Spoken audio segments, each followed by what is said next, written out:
السلام عليكم ورحمة الله تعالى وبركاته. مرحبا بكم من جديد على قناتي أكلات شهية مع لولو. اليوم غادي نبارطاجي معكم هاد التحلية اللي كتجي رائعة وسهلة التحضير وفي نفس الوقت لذيذة. ندوز دابا الطريقة والمقادير بحول الله. وهنا غادي نبداو على بركة الله. بسم الله. هنا في البول غناخد كاس ديال الحليب يكون بارد من الثلاجة، واحد الساشيه ديال لا كريم شونتي، ونضربهم مزيان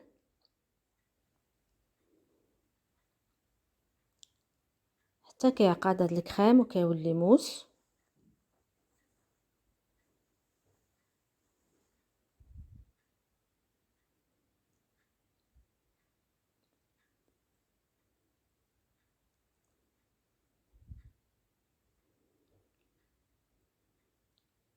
بعد ما ضربته كيولي على هاد الشكل غادي نخليه جانبا، وندوز دابا البسكوي. هنا خديت المول يكون مستطيل او دائري او مربع على حسب المتوفر. خديت هنا هاد البسكوي، اي بسكوي عندكم كتفضلوه. انا خديت هاد الشكل، هاد لا مارك. غادي نفندو في الحليب وندير طبقه ديال البسكوي. هاد الحليب اللي باغي يزيد ليه كاكاو كيزيدو، او ديك الشوكولا ديال الحليب بودر سكري. وهنا غادي ندير ديك الطبقه ديال البسكوي من التحت.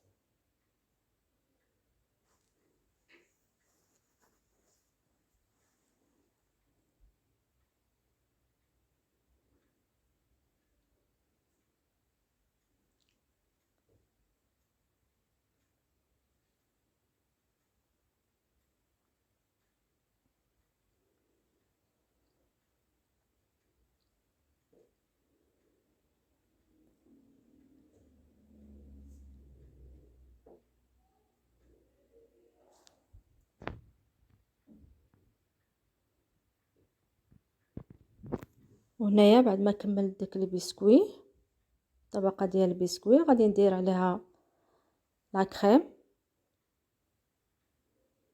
نصف الكميه ديال لا كريم. عاد ندير ثاني طبقه ديال البسكوي، عاد طبقه ديال لا كريم،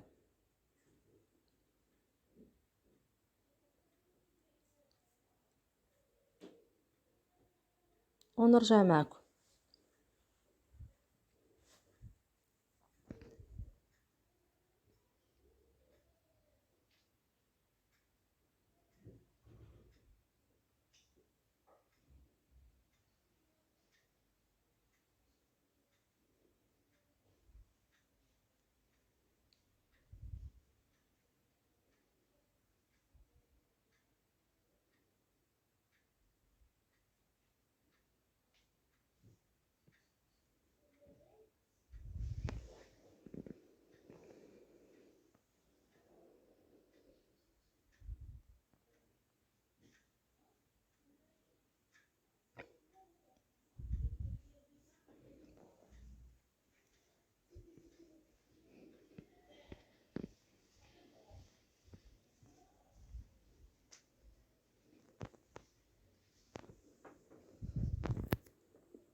وهنايا بعد ما كملت ديك، بعد ما سرحت ديك لا كريم كامله من الفوق،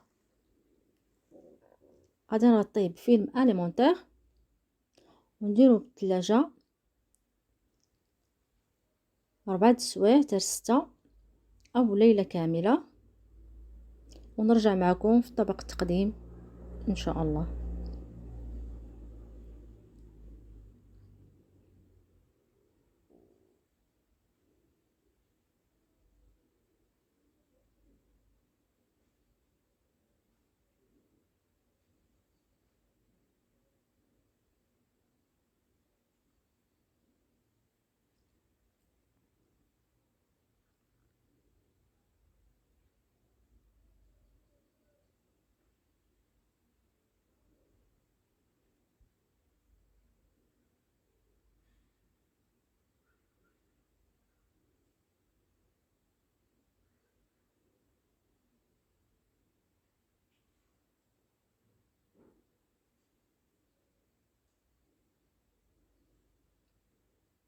هنايا بعد ما خليته ديك 6 السوايع في الثلاجه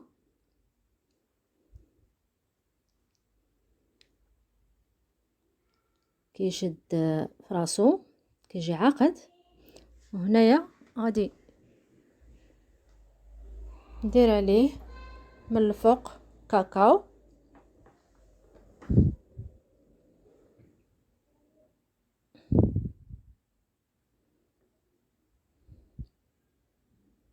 هذا اختياري كتزيين.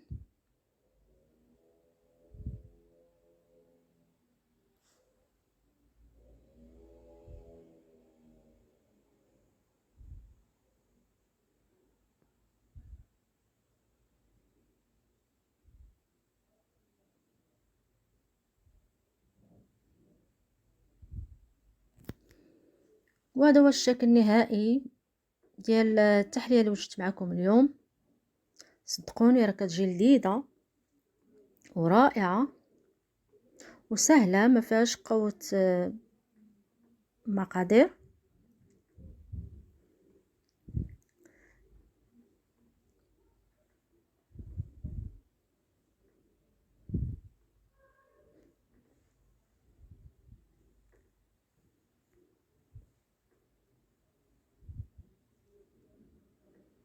انا نقطع لكم باش تشوفوها من الداخل. كيجيو ديك الطبقات ديال البسكويت وديال الكريم.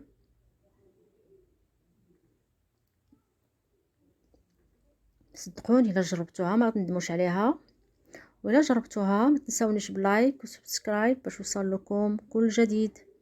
والسلام عليكم ورحمة الله تعالى وبركاته في فيديو جديد ووصفة جديدة إن شاء الله.